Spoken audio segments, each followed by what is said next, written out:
Good. I know, pasta's The great. National Park System celebrated its 100th birthday this week. That's pretty cool. Yeah. One of the biggest celebrations took place at Yellowstone National Park, which was the first and most popular park in the system.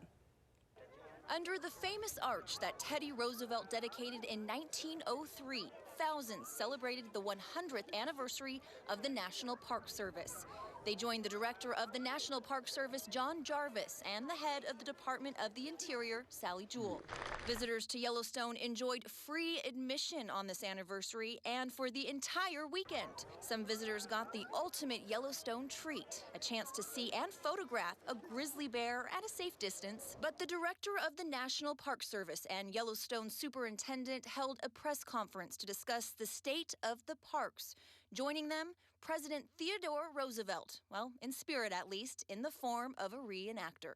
Director John Jarvis says the service's smaller budget and bigger challenges, including climate change and record crowds, remind him of the 50th anniversary. The National Park Service in the post-war era was chronically underfunded, very little political support, and many of the parks have been closed. And now, Jarvis feels there's been an erosion of support and funding for the parks. We're facing a $12 billion maintenance backlog. About half of that's roads, half of it's non-road transportation assets.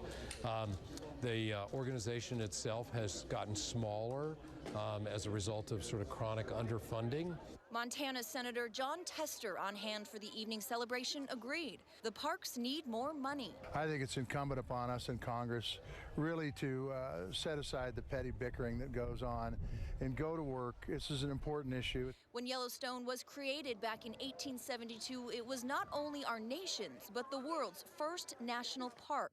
And it was created 44 years before the National Park Service came into being. And the Army managed this Yellowstone until 1916 when the Park Service was created. So there was, it was always an experiment with adjustments, as we went along. It was something that realized we can set it aside, but you can't just set it aside. I don't know, that was a pretty good likeness of Teddy Roosevelt, I think. Okay, as part of the